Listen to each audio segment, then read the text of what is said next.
former des producteurs de cacao qui iront à leur tour former leurs collègues sur les techniques de transformation des fèves en chocolat, beurre et poudre de cacao. Ou encore mettre en place une plateforme d'échange sur ces techniques de transformation entre les enseignants et les élèves du collège régional d'agriculture d'Eboloa dans la région du sud du Cameroun et ceux du lycée agricole Jules Rieffel de Nantes en France.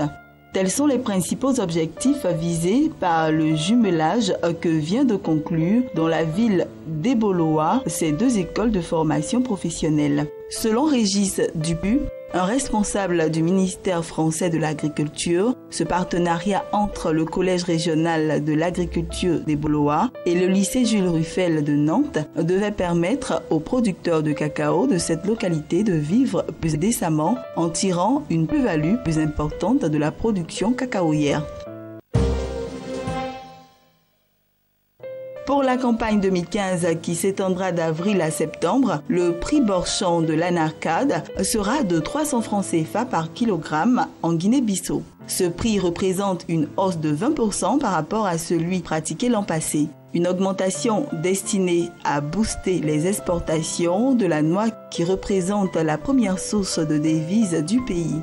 Selon Bassirou Dia, porte-parole du gouvernement, la récolte devrait être d'environ 200 000 tonnes cette année contre 130 000 tonnes en 2014. Cependant, pour atteindre ce résultat, le pays devra enregistrer de meilleurs résultats dans sa lutte contre la contrebande de l'anarcade.